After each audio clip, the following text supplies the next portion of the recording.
Hi guys, very good evening. My name is Utkarsh and welcome to the YouTube channel of Legal Edge by Top Rankers. आज का अपना topic है 3 दिन बाद exactly हमारा exam है। बहुत इंपॉर्टेंट एग्जामिनेशन है एनएलयू ओडिशा का। एंड आई होप आप सब लोगों ने बहुत अच्छे से प्रिपेयर किया होगा, राइट? तो कुछ last minute dos and don'ts जो हमें इवन एग्जाम के टाइम पे भी ध्यान रखना है, एग्जाम के एक दिन पहले भी ध्यान रखना है, एंड कुछ चीजें जो अपन यहाँ से अगले 3 दिन में कर सकते हैं सो दैट मैक्सिमम यूटिलाइज कर पाए इस टाइम को, कीपिंग इन माइंड कि लास्ट ईयर पेपर कैसा आया था, राइट? तो हमने अभी तक बहुत सारे टॉपिक्स पढ़े होंगे, बहुत सारे क्वेश्चंस आपने किए होंगे, राइट? बट अब कुछ specific topics, because of time कम है हमारे पास, हम कुछ स्पेसिफिक टॉपिक्स हैं जो हो सकता है ज्यादा क्वेश्चंस प्रैक्टिस कर ले उसके, या करंट अफेयर्स या जीके में उनको रिवाइज कर ले, राइट? एंड कुछ कॉमन मिस्टेक्स जो हमें बिल्कुल भी नहीं करनी है एग्जाम के दिन, ये अपन बातें करने वाले हैं, इन चीजों पे चर्चा करने वाले हैं। So number one, what were the learnings from last years paper. तो इसको बहुत ध्यान से समझना, बिकॉज इससे हमें समझ में आएगा यार किन चीजों पे ज्यादा ध्यान देना है। यहाँ से अब क्योंकि बहुत ज्यादा टाइम नहीं है, लिमिटेड चीजें करनी है, बट उनको बहुत अच्छे से करना है। नंबर वन, इंग्लिश जो है वहां पे ग्रामर टेस्ट किया गया था आपका, right? Tenses, agreement, vocab moderate आया था, बहुत ज्यादा डिफिकल्ट नहीं था। लेकिन आरसी में जैसे था, विच वॉज, यहाँ पे इन्फ्रेंस बेस्ड क्वेश्चंस भी आए थे, राइट? तो थोड़ा सा ये गेम चेंजर हो सकता है, बिकॉज ग्रामर, टेंसेस ये मोस्टली सबसे बन जाना चाहिए, बट जो वो इन्फ्रेंस बेस्ड क्वेश्चंस हैं वहां पर हो सकता है कि अपन फंस जाए। तो अगेन ध्यान रहे, क्योंकि ये गेम चेंजर है, ये एक इंपॉर्टेंट पार्ट है। भले ही एक पैसेज हो, भले ही वो दो पैसेज हो, इससे ले यहाँ पर टाइम ज्यादा लेना। यहाँ पर हमने 1-2 मिनट एक्स्ट्रा दिया, बिल्कुल वर्थ इट है, क्योंकि यहाँ से गेम चेंज होगा। क्योंकि यहाँ से हम, ऐसा हो सकता है कि सही किए तो हम बहुत आगे चले आएंगे रेस में, अगर किसी का गलत हुआ तो पीछे चला आएगा। तो इंश्योर कि इस पर हम थोड़ा ज्यादा टाइम स्पेंड करें, बिकॉज यहाँ पर जनरली लोग मिस्टेक्स करते हैं, राइट? तो इसका ध्यान रहे। नंबर टू, एनालिटिकल रीजनिंग सबसे हेवी सेक्शन था, 21 क्वेश्चन थे, राइट? तो हर टाइप के, मतलब हर टॉपिक के क्वेश्चंस थे, भले वो कोडिंग डिकोडिंग हो, पजल्स हो, ब्लड रिलेशन हो, राइट, या डायरेक्शन टेस्ट हो, हर चीज के क्वेश्चन है, हर टॉपिक का क्वेश्चन था एआर का। तो अगेन, पजल इज समथिंग जहां पर फंसने के चांस है, उन पे हम थोड़ा ज्यादा ध्यान दे सकते हैं।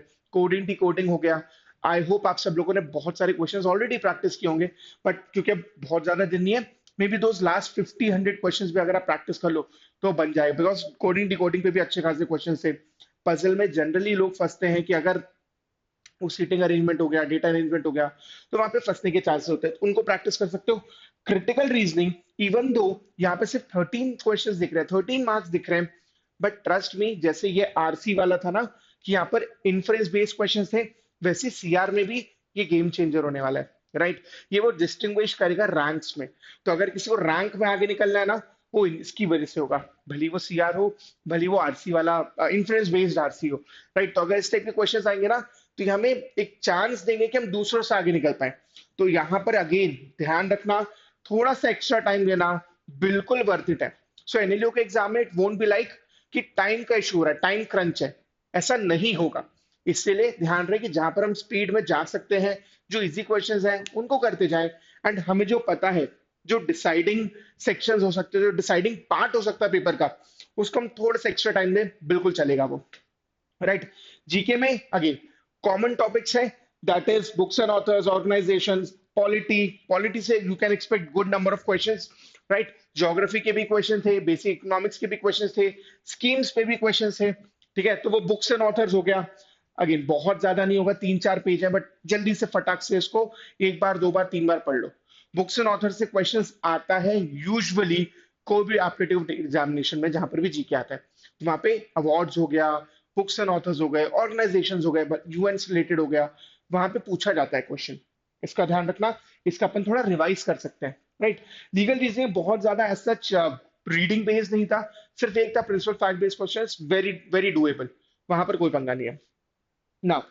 सोर्सेस क्या हो सकते हैं? अब अगर एनसीईआरटी सॉल्व कर रहे हो तो वो कर सकते हो। इफ यू आर एन एलिटियन, आपके मॉड्यूल्स जो हैं वो सफिशिएंट है, जस्ट एंश्योर कि फटाक से आप उसके प्रैक्टिस कर लो, ठीक है?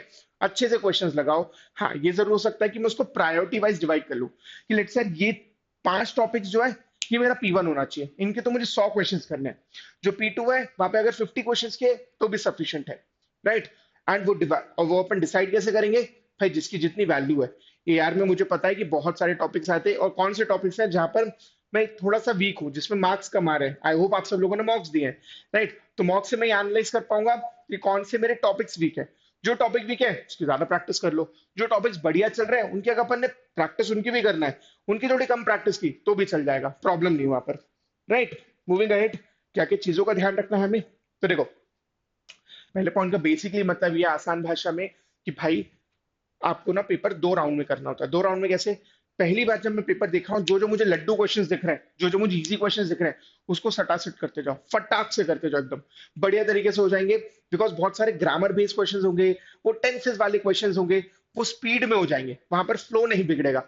आप एक फ्लो में, और पहले राउंड में you might just take 40-45 minutes, and you might be able to do 70-80 questions, right? And ये चीज का ध्यान रखना, राउंड 2 में वो टॉपिक्स जनरली होंगे जहां पे हम फंसते हैं।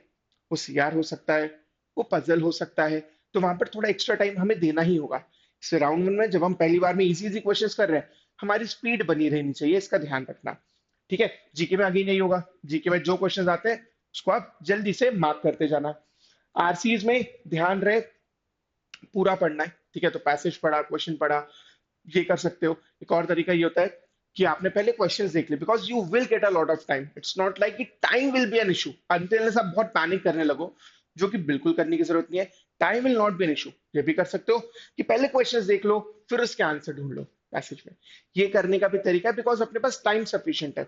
उन एग्जामिनेशन में जहां पर टाइम की कमी होती है या टाइम कम पड़ सकता है, वहां पर यूजुअली ये सजेस्ट नहीं किया जाता है, बट क्योंकि अपने पास यहाँ पर टाइम का पंगा नहीं है, टाइम सफिशिएंट है, हम इसको भी यूज कर सकते हैं। पहले क्वेश्चंस पढ़ सकते हैं, फिर पैसेज पे जा सकते हैं, right?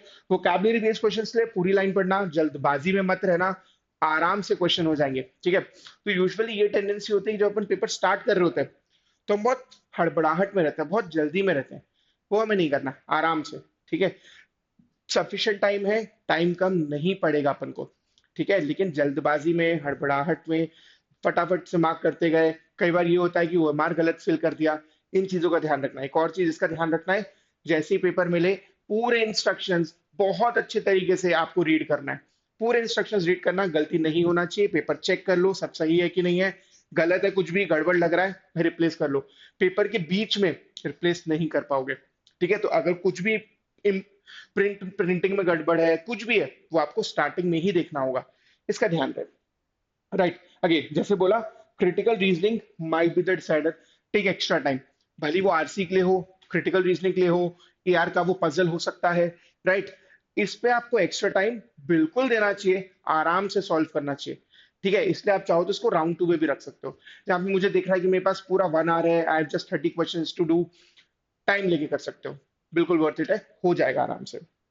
Now for legal reasoning, again बहुत ज्यादा आपको वो प्रिंसिपल फैक्ट बेस नहीं मिलेंगे, बट प्रिंसिपल फैक्ट बेस आया, ध्यान रखना, you have to stick to the principle, right? You have to stick to the law which is given in the principle, and उसके अकॉर्डिंग आपको फैक्ट्स पे वो apply करना है एंड अपना आंसर निकालना है, right? Do not get emotional कि किसी के साथ गलत हुआ तो पनिश होना चाहिए, ये आपका काम नहीं है। आप उस क्वेश्चन के थ्रू जस्टिस नहीं कर रहे हो, right? You don't have to do that, you have to just apply the law which is given in the principle. इसका ध्यान रहे, राइट?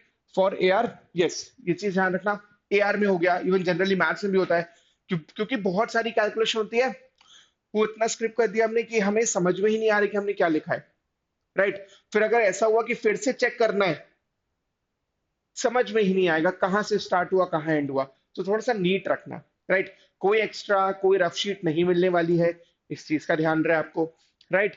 तो ये आपके पास ऑप्शन नहीं होगा। अब एग्जाम के पहले या एग्जाम के टाइम हमें किन चीजों का ध्यान रखना है? एग्जाम के दिन इंश्योर कि एकदम लास्ट में हम ना पहुंचे, कोशिश करना कि 1 घंटे पहले हम पहुंच जाएं, राइट?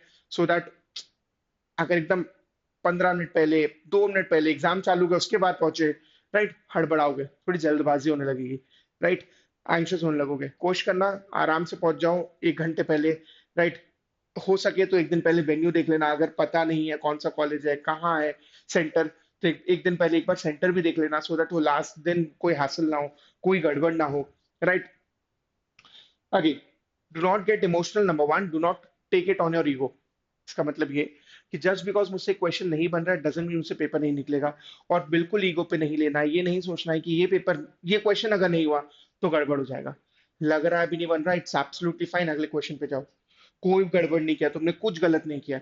बट अगर हम उस क्वेश्चन में अटके रहे, and usually it happens in puzzles, right, या जनरली पजल में ही होगा यहाँ पे क्योंकि मैथ्स नहीं है, तो कई बार ऐसा होता है कि वो 5 मिनट का क्वेश्चन 25 मिनट ले जाता है, बिकॉज हम इतना डीप डाइव कर लेते हैं उसमें, इतने कैलकुलेशंस में चले आते हैं, इतने परम्यूटेशन कॉम्बिनेशन में चले आते हैं, राइट, वैल्यू सीटिंग अरेंजमेंट हो या डेटा अरेंजमेंट का कोई भी क्वेश्चन हो, कि वहां पर कब 10 मिनट का 20 मिनट 25 मिनट हो गया पता ही नहीं चलेगा, राइट।